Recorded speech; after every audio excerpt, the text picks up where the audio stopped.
I'm Chris. And I'm Jeremy. And I'm Fergal. And we're from Movie Smash. Comic book movies are having a golden age right now with the MCU.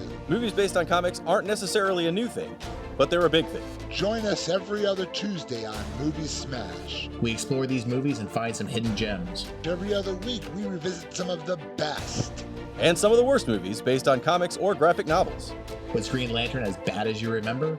Heck no! Is Time Cop the most accurate time travel movie ever created? Absolutely. Was Mystery Men way ahead of its time? Should they be revisited? Should they be forgotten? Join us on Movie Smash and find out. Listen wherever you find your fine podcasts. Today is going to be the final episode in our series on AMC and Anne Rice's vampire character Louis Dupont de Lac of the Vampire Chronicles. We have been going through the last few months the history of the Louis Dupont de Lac, the real history that he would have lived through from the recent AMC TV series Interview with the Vampire. If you haven't yet, you might want to go back to episode 1, where we discussed the late 1800s, early 1900s New Orleans. What was that world like for New Orleans in general? What was it like for colored people, for white people, for Protestants, Christians, Americans, the Spanish people, the French people, the multicultural world of New Orleans? What did the world that Louis Dupont de Lac grew up in as he was a teenager? We discussed the Italian riots that followed the death of Police Chief Hennessy, the lynching that followed that. So if you're interested, go back to episode 1 in this series. In episode 2 of the series, we of course went through the follow-up of the fallout of the murder of Police Chief Hennessy. So that covered the lynchings and the increasing segregation laws that were happening inside New Orleans. And we talked about the birth of Storyville and how did Storyville come apart, and the very first generation of jazz players that are just happening in the middle of all this swirl of what's happening in the city of New Orleans. In episode 3, we talked about the results of the first of the Jim Crow laws happening in the post-Reconstruction era New Orleans, how that changed and reshaped the city, and also the famous Robert Charles riots, how that specifically impacted New Orleans, and how that event itself shaped those first jazz musicians and the Storyville era. And of course, we spent a bit of time talking about prostitution, about Storyville, about jazz in Storyville, and of course the famous Tom Anderson, who's recognized as the mayor of Storyville, quote unquote. And in this episode, we are going to be covering what's called the axe murderer of New Orleans. I promised you sex, jazz, and axe murderers. The first few episodes was all about the sex and jazz, and now we're going to get into the axe murderers. And so if you'd like to follow along, if you'd like to know more about this time and era, I strongly recommend, and I will put a link to it in the episode description notes, I strongly recommend the book Empire of Sin, A Story of Sex, Jazz, Murder, and the Battle for Modern New Orleans by author Gary Christ. It is an amazing read, and there is so much more in this book that I don't have the time or opportunity to talk about, but which is amazingly fascinating if you're interested in the history of jazz, of Storyville, and more about this axe murderer that I'm about to talk about. I definitely recommend Gary's book. Please go out and buy it. But now we're going to hop right into the story. But before I get to that, just one final note, one final sensitive content warning. We are, of course, going to be discussing a serial killing axe murderer this episode, and at times we will get a bit graphic when we talk about what is happening to the victims of the axe murderers. So if that might bother you, just be aware this is not an episode for children, but otherwise, let's join in, enjoy the show, and let's get to it.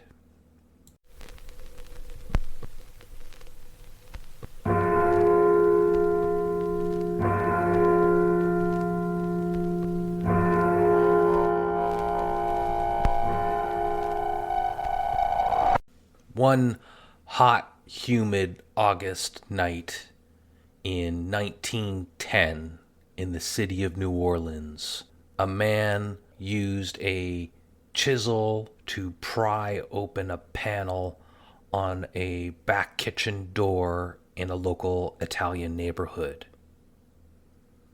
In the middle of the night, he quietly crept through the family's home and grabbed a meat cleaver that was sitting on a kitchen counter. He made his way into the room and bedroom of John Crudy and his wife. Moving the mosquito netting aside, he struck John twice with the cleaver, once in the head, once in the chest, killing him. His wife, who was laying next to him, was obviously woken by the attack, and the murderer demanded money before leaving the scene of the crime. On his way out the door, he grabbed a bird that was caged at the Crudy's home, and he let it go just one block away, and he dropped the cleaver that he had used to attack John with. Police, scratching their head, had no idea what was going on, other than a grocer was attacked and robbery appeared to be the motive. A few months later, another Italian grocer, a man by the name of Joseph Davy, also was murdered and attacked with yet another cleaver, also while sleeping in his bed in the middle of the night with his wife, who lay next to him. His wife, injured in the attack, managed to survive, and yet again the police seemed clueless. They blamed the attack on the Italian Black Hand Mafia, but didn't seem to do much else or have much clue about who to arrest for the crimes.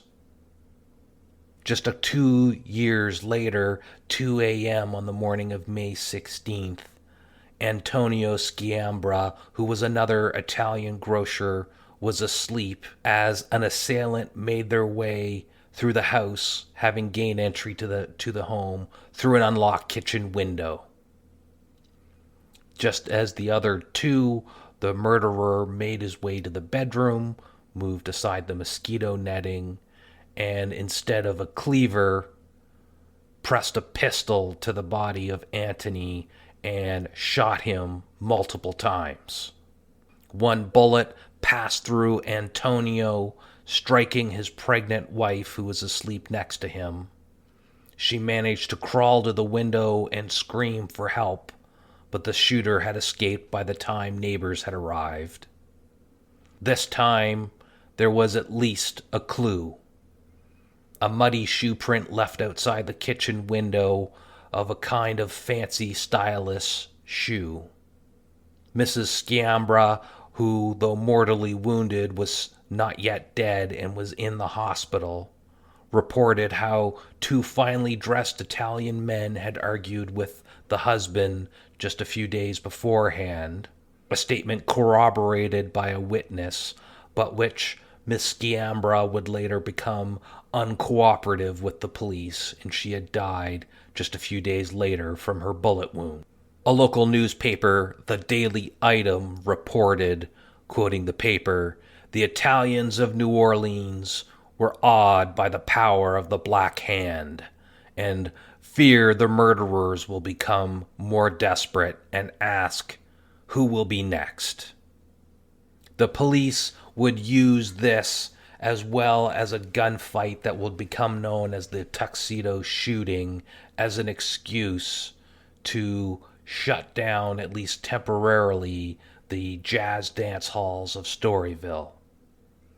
Never mind that 2 people had been brutally hacked to death and attacked with meat cleavers just a short while ago, and now a 3rd man, not attacked with a cleaver, but instead shot, blaming this on the Italian mafia, and perhaps rightly so. The Tuxedo Shooting that I just mentioned was a jazz hall in Storyville, the Tuxedo, and it was a well-respected, very popular jazz club run by rival Italian families. Ever since Storyville started becoming the popular destination, the legalized vice, sex, alcohol within the community, the Italian crime families of New Orleans began vying for control over parts of the district. The Tuxedo was one such club, and there was a shooting involved between rival families. The police blamed the previous murders as well as this on the quote-unquote Black Hand Mafia, a generic term which they used to kind of group together all the organized crime within New Orleans. This increased violence became just the excuse the mayor and the chief of police needed to start stamping down on general police corruption, as well as looking to increase the temperature of the temperance laws being enforced in New Orleans. The once suggestions of Sunday closing, which was a law, one of the first laws passed in those early years of the late 1990s by the new kind of reformist government in New Orleans. Those had been kind of suggestions. The local bars within Storyville always managed to skirt around it by applying appropriate bribes to patrolmen that were in the area. You've heard me maybe mention several times over the course of this podcast series, and you've probably heard it just in general in life, either watching movies that encompass this era or reading books, something called a tenderloin district. A tenderloin district is a term that's coined during this era because of the growing temperance movement, and police used to patrol all the areas where there were bars or anybody serving alcohol or doing gambling, perhaps, that was also illegal, and police could receive bribes on patrol in this era to look the other way for Sunday closing laws and things like that. So a patrolman who had a route on this area where they could receive a lot of bribes could eat tenderloin steak. And that's how that term tenderloin district came to be about, because if you got a patrol in that area, you were going to eat well that night. The only establishment that seemed to be immune to the increased enforcement of the police was, of course, our friend of the series, Thomas Anderson, and his bar, the Annex.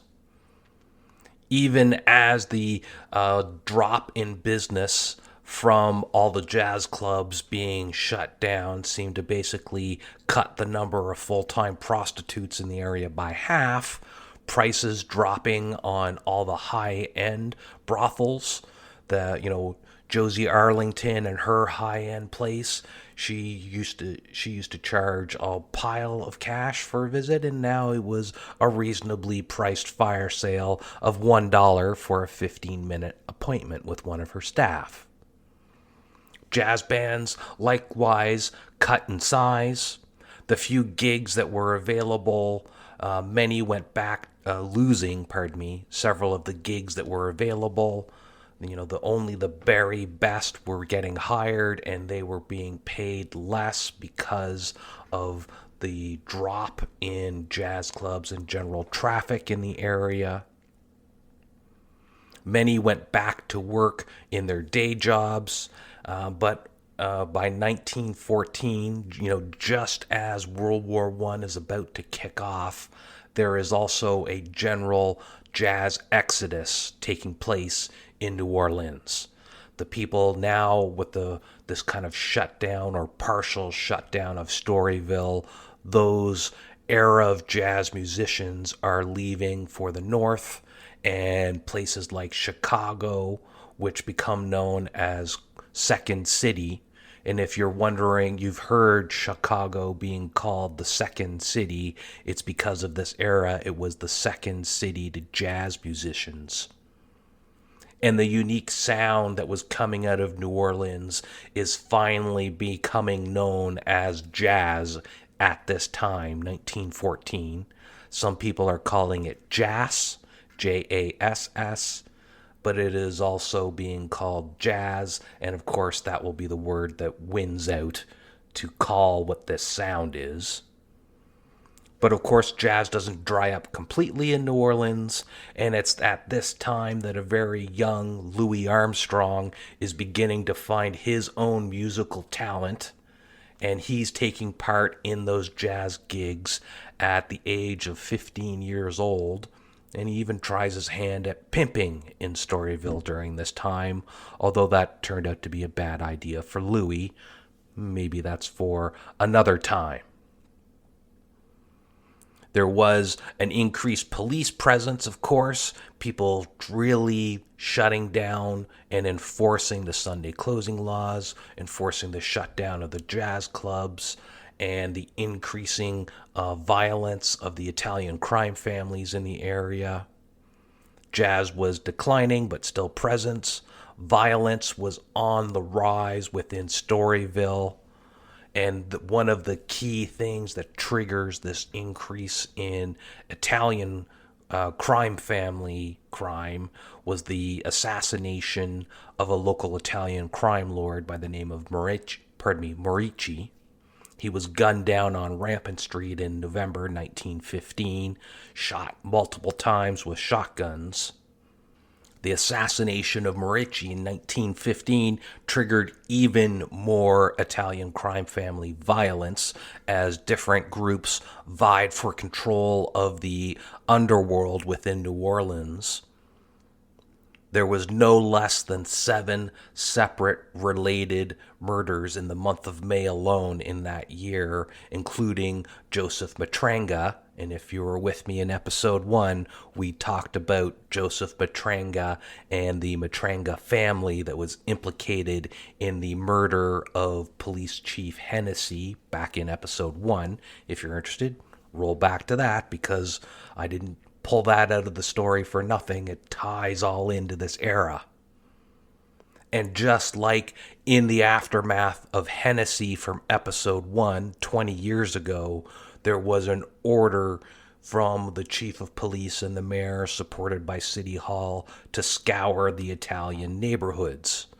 The chief police then, a man by the name of Reynolds, was quoted as saying, quoting Reynolds, "I believe you will find that out of every 10 Italians, you'll agree 9 will have loaded concealed revolvers on his person." End quote. And just as the heating up of the Black Hand crime wars of New Orleans was taking off in 1916, of course, the United States officially entered World War I.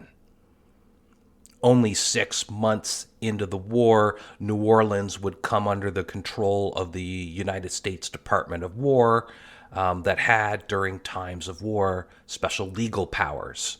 And the reformers and growing prohibitionist movement of New Orleans and Louisiana could only dream of the powers the Department of War had, and they fought hard and advocated to have prohibition put in place. This would also be the kickoff of what's known as the Great Migration of African Americans, and that would continue for decades as increasing segregation laws, increasing racial violence, lack of employment opportunities, or the ability to even make a living off of what little opportunities you had. There were successive waves of African American families in the South that made their way north and hoping for better opportunities. It was at this 1917 time that jazz becomes an official term, and it's a valuable skill for many young black jazz players in New Orleans to take elsewhere and make good money. In 1917, Congress passes what they call the Selective Service Act, and Section 13 of that act outlawed prostitution within a 10-mile radius of any military encampment in an attempt to prevent venereal disease from spreading to the troops and keeping them in a healthy fighting state. What followed was several months of contention between the mayor of New Orleans, as there was, in fact, a military camp within a 10-mile radius of New Orleans that, of course, brought in a lot of money to the city.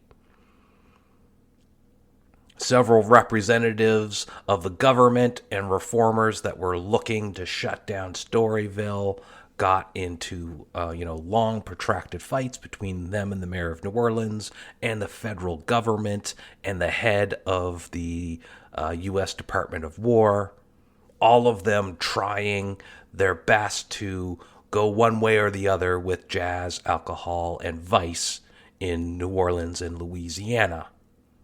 The mayor went so far as to go directly to Washington personally to petition the Secretary of War to keep Storyville open, arguing that closing the district wouldn't stop prostitution, it would just make it impossible to police or control by spreading it all around. There was a reprieve granted, albeit brief, as the local reformers in New Orleans caught wind of the private meeting and rallied publicly against the mayor in an attempt to destroy his political reputation. The Secretary of the Navy intervened and directed the governor of Louisiana to take immediate action to close Storyville on November 12 that very year. In a quote, the mayor of New Orleans says, "Our city government has believed that the vice situation could be administered more easily and satisfactorily by confining it within a prescribed area. Our experience has taught us that the reasons for this are unanswerable, but the Navy Department and the federal government has decided otherwise." End quote. And at midnight on November 12 that very same year, the law officially came into force despite many last-minute appeals to the Supreme Court. Moving vans and trucks started hauling furniture and tchotchkes out of the various Storyville establishments. Secondhand dealers were getting hundreds of dollars of worth of furniture just for a few bucks, and it's rumored that the fabled white piano from Willie's Piazza establishment that had been played by jazz luminaries like Tony Jackson and Jelly Roll Morton was rumored to have been sold for just $1.25. And as 1918 came and went, after Storyville has been shut down and sold off in a fire sale, of course, the infamous Spanish flu ravaged New Orleans, and Prohibition was passed into law. And at that same time, what will become known as the Axe Murderer of New Orleans strikes again. In June of 1918, the Picayune newspaper reported about 2 gruesome attacks by an axe.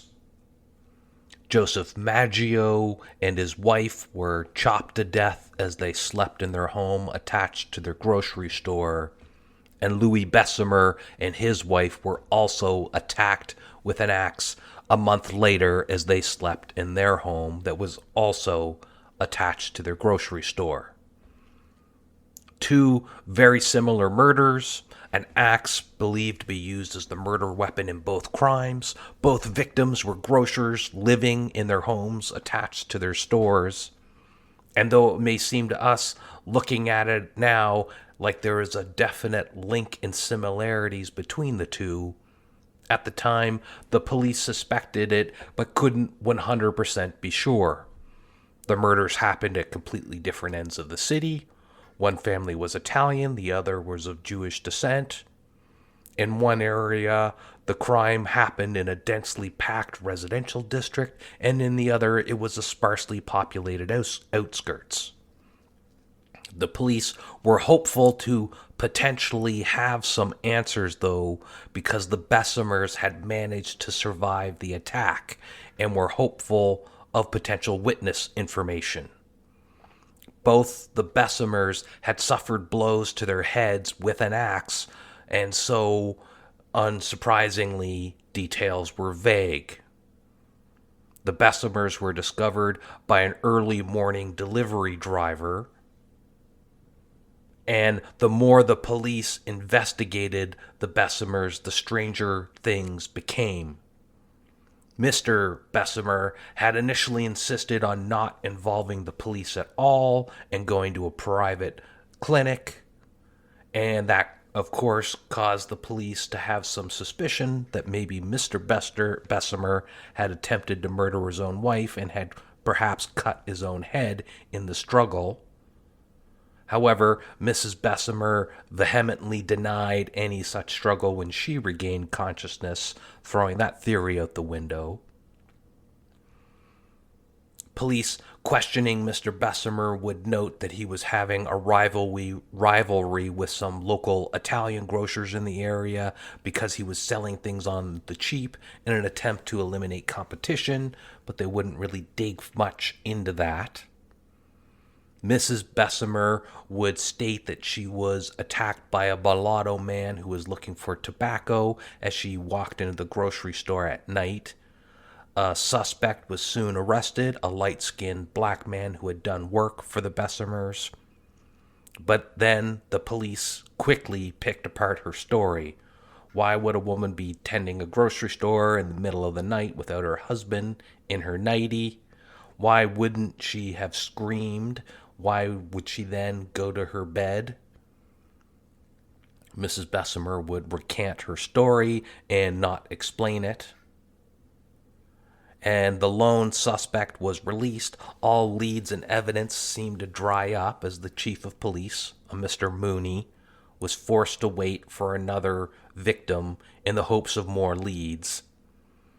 Even as the local newspaper was heating up, wondering, quoting the newspaper, motive of axe mystery puzzles police. The story turned even crazier that July as Mrs. Besumer randomly confided to the police that her husband was in fact German and that she had no idea where he got the money to buy the grocery store that he ran. And of course, 1918, the United States is in the midst of a world war with Germany, and suddenly the real possibility of a German spy so close to a U.S. base was leaked to the press, who ran with the title, quoting the press, "Spy plot may be at bottom of axe mystery." The Department of Justice would get involved in the potential spy case. And as much as the local newspapers loved the idea of some axe-murdering espionage spy drama unfolding in the city, the chief of police, Mooney, wasn't so convinced. Even more strangeness would unfold as Mrs. Besumer would soon admit she was not even married to Mr. Besumer and they slept in separate beds. The State Department would release Mr. Besumer as it became known that he was Polish, not German, and, having possession of letters written in German was not exactly a crime. Weeks later, Mrs. Besumer would recall to the police that she did wake in the midst of an attack in the middle of the night, but couldn't really recall much between blackouts other than the attacker had heavy laborer shoes on. Police were forced to just write off the strangeness and wait for another attack. That same August, just coming up, just a month later, Mary Schneider was found by her sister and her sister's husband, who both woke up to screams coming from the house next door. Mary was 9 months pregnant and found semi-conscious with bloody wounds on her face and head and teeth scattered on the floor. Mary was able to mention a tall, heavy-set man before losing consciousness, and Mary's husband would return from his night shift to find his wife in the hospital and police combing the home for evidence. When asked by the police to look for any evidence of theft, he reported that about $6 or $7 in change had been taken, but at the same time, $102 that was in a box in plain sight was left completely untouched. A discarded bloody hatchet was found in the neighbor's yard just a few hours later.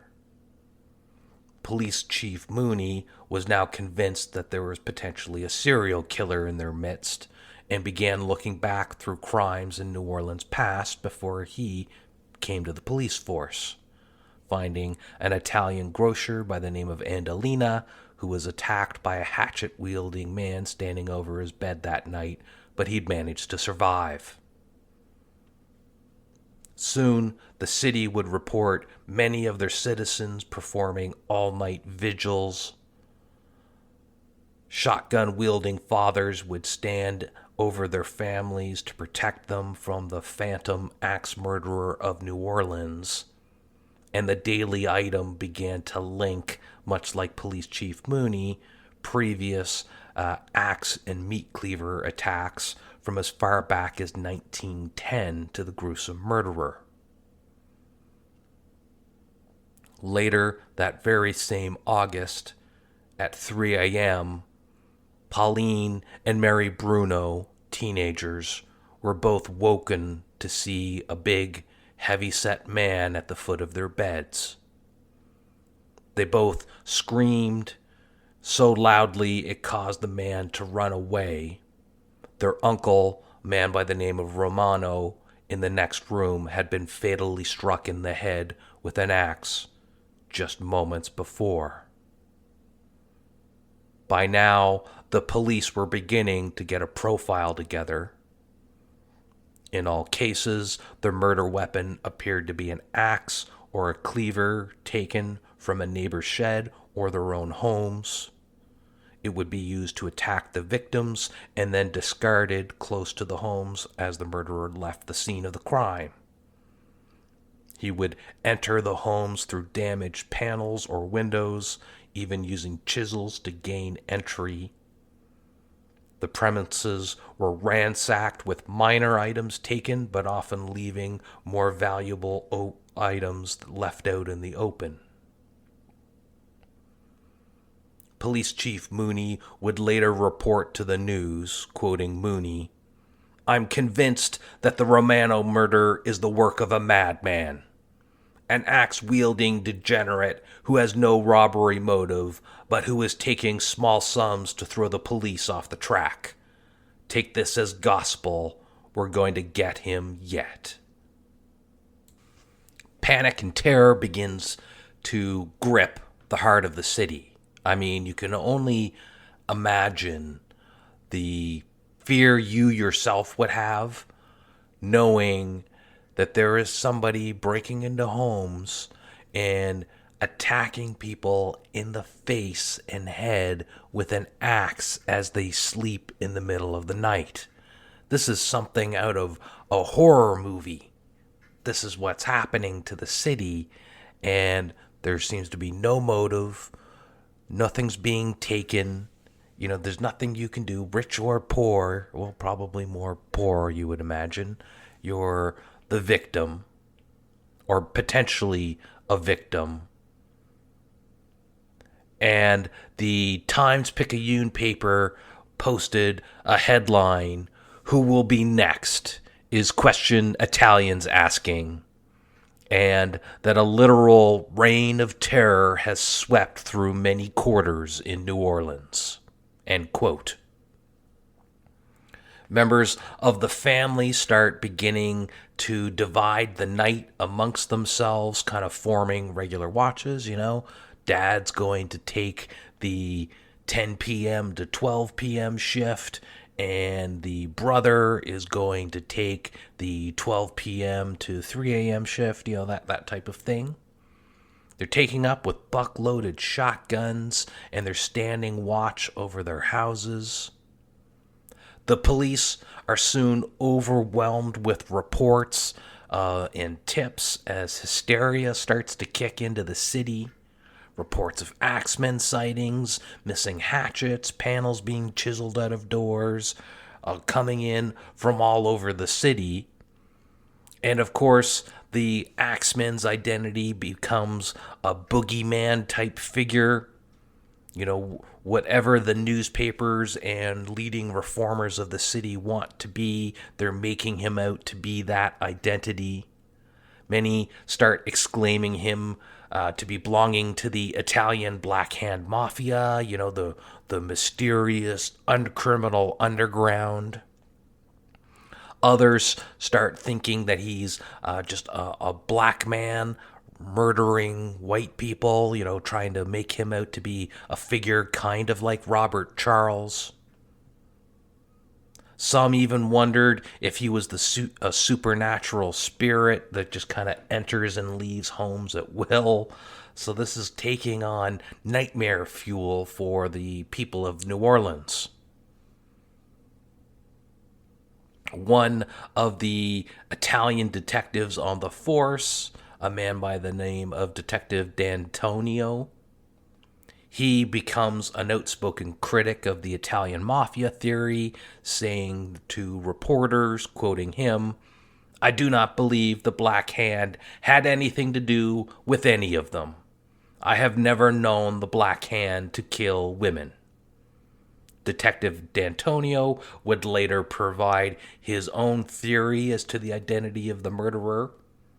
Quoting D'Antonio, "I'm convinced the man is of the dual identity. Students of crime have established that a criminal of dual personality type may be a respectable, law-abiding citizen when he's his normal self. Then suddenly the impulse to kill comes upon him and he must obey it." End quote. D'Antonio even went on to compare him to the likes of Jack the Ripper, calling him cunning and hard to catch. The hysteria would only deepen as the days and weeks went on. People would start shooting at suspicious strangers in neighbors' backyards. Every stranger on the street in the evening, in the middle of the night, would be seen as a potential axe murderer.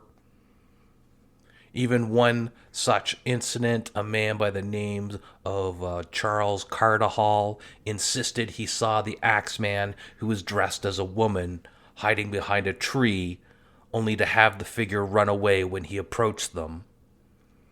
The police investigated it, and their report of the supposed Axman, they wrote it up, quoting the police report, claiming the person was, quoting the police, a badly frightened Negro woman who had thought Cardahall was the Axman and instead ran from him. End quote. So you can see the hysteria going on. People are shooting at strangers walking by. Somebody walks into a neighbor's yard and bang, somebody shoots at him with a shotgun.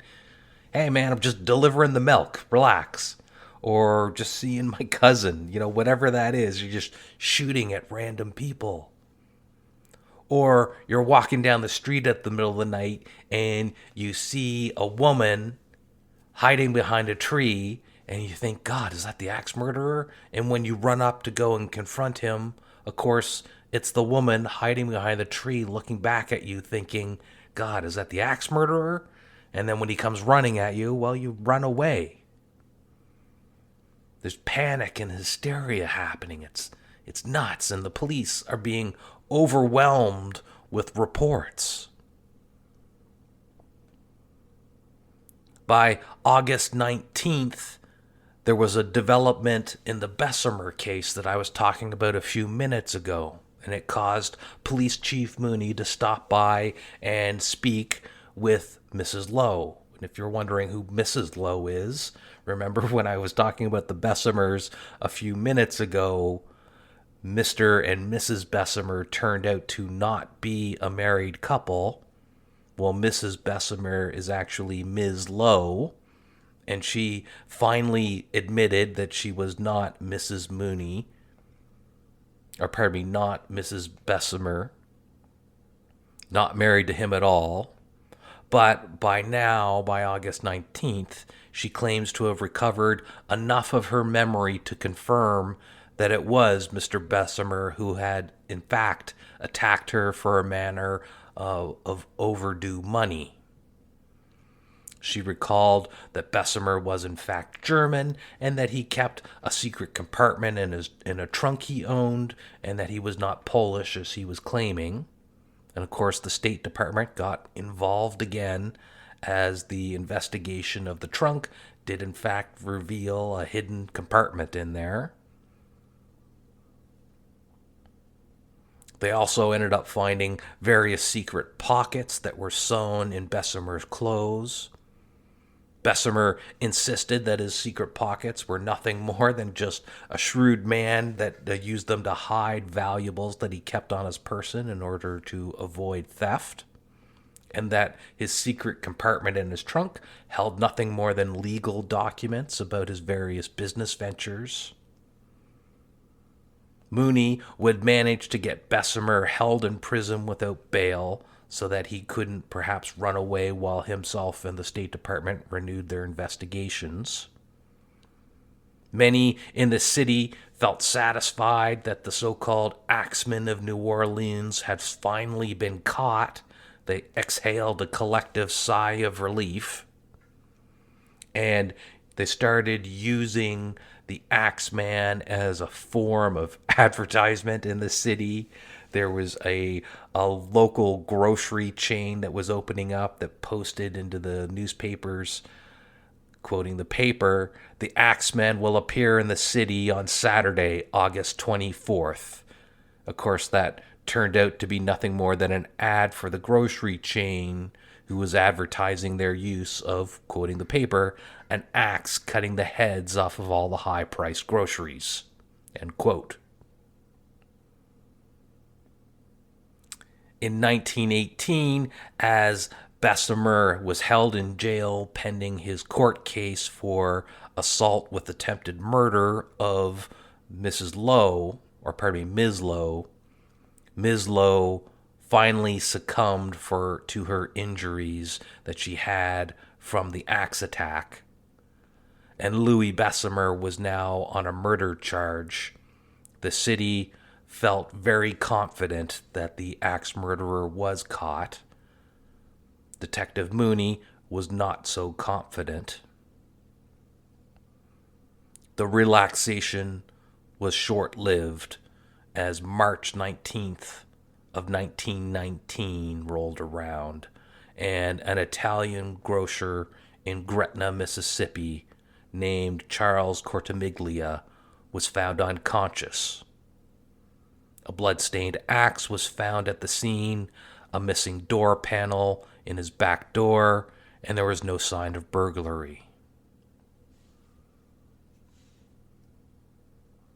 It would seem the axe murderer of New Orleans was not Mr. Besumer, as everybody had thought. As author Gary Christ put it, the Cortigmilia attack was the most brutal so far. A 2-year-old child had been killed by a single blow to the skull. Both parents were critically injured in multiple head strikes. The bed, the curtains surrounding the bed, the floors, and the walls were all spattered in blood. Not a single witness to the crime, and no one heard a thing. the Axman, it seemed, was becoming better at getting away with his assaults.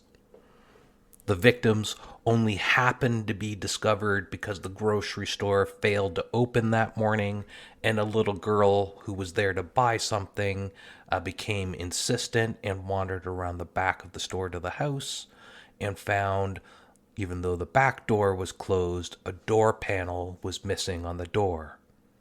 She crawled inside the house through the door panel, and she was the unfortunate one to discover the gruesome scene. The police local to Gretna, Mississippi, they investigated the crime, and they came to suspect it was not an Axman attack, but rather a crime of rival businessmen made to look like the axe murderers in neighboring Louisiana. Their neighbors, the family called the Giordano's, they had recently sold a failing grocery business to the Cortigmilias, who managed to turn it around into a successful business in just a few short months. Well, the Giordano's came back and opened their own rival grocery stores, which caused the Cortigmilias to go out of business, and then they came back and opened a brand new store, and then just 2 short weeks later, the assault happened. As far as the chief of police in New Orleans, Mooney, was concerned, all the axe attacks, including the Gretna, Mississippi one, was a result of the Axmen, whereas the Gretna, Mississippi police were leaning towards the case being 2 rival families having a business issue which turned into a murder. The Gretna authorities continued to question the barely responsible Cortigmilias as they lay in the hospital. The wife apparently was able to indicate a positive affirmative on a question that Frank Giordano was the attacker. This was enough for Gretna authorities to arrest him, despite the insistence of the doctor refusing to vouch that the Cortigmilias had their senses about them. Mooney, on the opposite side of this, has by now tied 16 different attempted break-ins or assaults to the mysterious axe murderer of New Orleans. Based on police reports and historical reports that had involved attacks or attempted break-ins, where a panel had been removed on the rear door of a home, the attacks happening around 3 a.m. The rear of the house had a fence or some obstruction obscuring the view of the back door, and it was usually a grocer, a bar, or some similar business that had a home attached to it. The attacks always on sleeping victims and always involving the use of a blade as the method of attack. Mooney may seem to have some to be swallowed up in the consuming pressures, building a conspiracy to solve some monumentous crime. No doubt the serial killing axe murderers causing a lot of panic in the city. It's a crime getting national attention. Going so far as to correctly, or maybe not correctly, tie many potentially unrelated crimes to the same perpetrator, or perhaps rightly picking out kind of the modus operandi of a compulsive serial killer, as if to validate Mooney and his detective D'Antonio's theory that there was a madman serial killer on the loose. On March 16 of that year, the Times-Picayune printed a letter they had received in the mail. The letter had been addressed to the paper's editor, and it was written in a hand similar to another letter that Chief Mooney had received months ago by somebody claiming to be an expert criminologist and offered to help Mooney with his investigation. The letter read as follows, quote, "Esteemed mortal, they have never caught me, and they never will. They have never seen me, for I am invisible, even as the ether which surrounds your earth. I am not a human being, but a spirit and a fell demon from hottest hell. I am what you Orleanians and your foolish police call the Axman. The letter continued would mock the police for their pathetic efforts, called the department utterly stupid, and of a level of so comprehensive failure that it amused him and quote-unquote his satanic majesty. The letter also mentioned that it amused recently deceased Emperor of Austria, Franz Joseph. And it would go on to say, quoting the letter now, undoubtedly, you Orleanians think of me as a most horrible murderer, which I am. But I could be much worse if I wanted to. If I wished to, I could pay a visit to your city every night. At will, I could slay 1,000 of your best citizens, for I am in close relationship with the angel of death. End quote. The letter would end with the following threat. Quote, now to be exact, at 12:15 o'clock earthly time on next Tuesday night, I am going to pass over New Orleans. I am very fond of jazz, and I swear by all the devils in the nether regions that every person shall be spared whose house a jazz band is in full swing at the time I just mentioned. If everyone has a jazz band going, well then so much the better for the people. One, this is certain, and that is some of those persons who do not jazz it on Tuesday night, if there be any, will get the axe. End quote. The letter was signed, the Axman.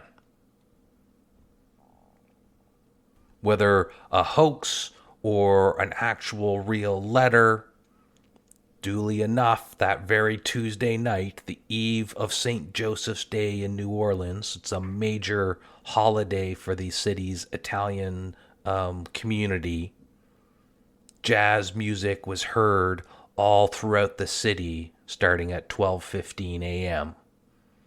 Hoax or not, whether the people took it seriously or not, the Times-Picayune reported that scores of others who didn't take it seriously found in it the inspiration for house parties. Houses and cafes all over the city were filled with jazz through that Tuesday night. And true to the word of the letter, there were no Axman attacks that evening. Some weeks later, as the trial of Louis Besumer got underway, he, of course, maintained that himself and Ms. Lowe had been just one of the many victims of the Axman, and he had no idea why Ms. Lowe would have accused him of attacking her, even insisting that the district attorney had forced an accusation out of her on her deathbed. The jury, whether they believed Mr. Besumer or not, or perhaps didn't trust Mrs. Lowe's multiple versions of events that she had spouted over the weeks following the attack up to her death, they found Besumer not guilty after just 7 minutes of deliberations. That same month, Frank Giordano over in Mississippi was also on trial for the assault and murder of the various Cortigmilia family members, the murder of the 2-year-old child, and the attempted murder of Mr. and Mrs. Cortigmilia. The defense tried a similar strategy to Mr. Besumer. They claimed that the accusation of Rose Cortigmilia had been coerced out of a traumatized victim by an overzealous police force who wouldn't even let the doctor make sure she had her wits about her during questioning. Charles also, during the trial, insisted that neither Frank or his father, who had been the one who had attacked them that night. Rose Cortigmilia, however, was healthy by the time of the trial, and she maintained that her original statements that she'd made in the hospital were accurate, and the jury found the Giordano's guilty. Frank was sentenced to death, and his father, perhaps because of his age, was sentenced rather to life in prison. As if to mock the people for the execution of a potential Axman, the Axman did indeed strike again. In August 4th that same year, just a block away from where famous jazz musician Buddy Bolden of earlier in this series had lived. This time, Sarah Lawman, a 19-year-old woman, woke up to a stinging sensation on her left ear to see a man standing over her bed. As she screamed, the man bolted and jumped out of an open window.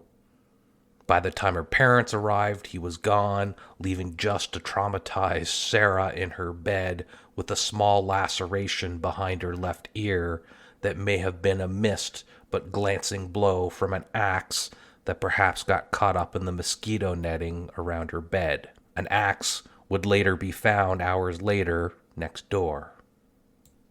Less than a week after that, a grocer by the name of Steve Boca stumbled into his neighbor's home with a bloody gash in his head. He had no idea what happened to him, but the police found a chiseled out panel on the back home of his door, on the door of his back home, and a bloody axe was laying on the kitchen floor in his house. September 2 that same year, a druggist by the name of William Carson heard sounds coming from his back door, and he fired a shot through the door with a revolver he owned, not striking anybody, but when he later found the courage to open the door and investigate, he found chisel marks on the lower panels of his back door. Next month, that's October, a deputy sheriff was returning from his home when he heard a scream coming from a nearby Italian grocer, and he went running to offer help. What he found was 11-year-old Rosie Pipitone crying on the street that her father was full of blood. Inside, Mrs. Pipitone was likewise crying that the Axman was here and had murdered Mike. Mike Pipitone was found laying in a blood-stained pool in the bed. He had a fractured skull, his face had been beaten in, and bloodstains spattered the room up to 8 feet away. The murder weapon lay nearby. It wasn't an axe. This time, it was a foot-long iron bar that had a large nut screwed onto its end. Mrs. Pipitone would report that she had seen 2 men rush from the room as she awoke during the attack. The means of entry, not a chiseled-out panel, but instead a smashed window. The murder weapon, not an axe, but still it had left the police wondering if this was yet another victim of the Axman of New Orleans. Mrs. Pipitone was positive it was 2 men involved in the attack, another atypical element. The investigation, although officially labeling this another victim of the Axman attack, there would be later theories involved that this was a revenge hit from Italian mafia crime struggles that had been brewing over the years.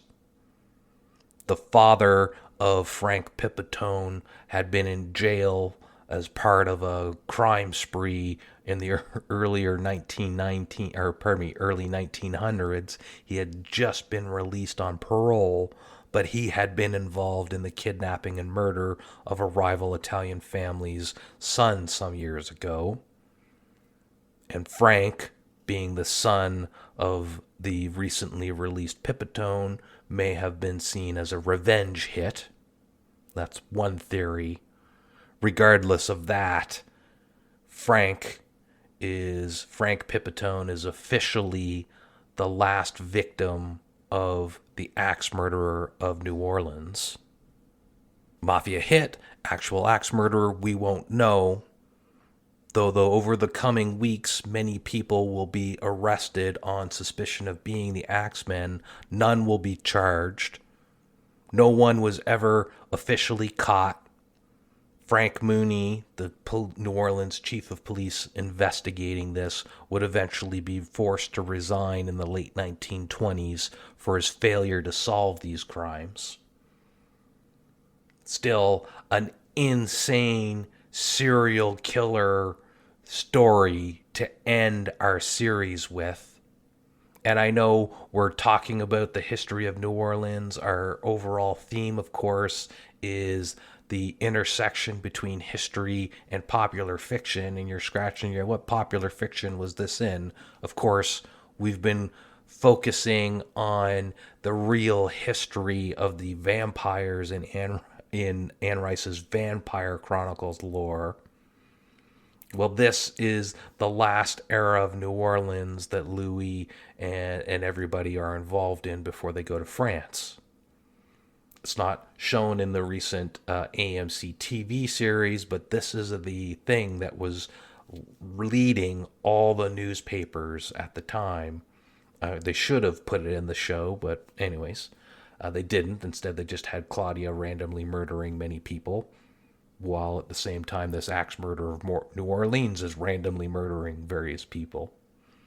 But I thought we'd end it here. I promised you sex, jazz, and axe murderers. We've covered it all over the last few months. And next month, we're going to start a brand new series, this time on pre-revolutionary and revolutionary era France, because we get into the real history of the vampire Lestat.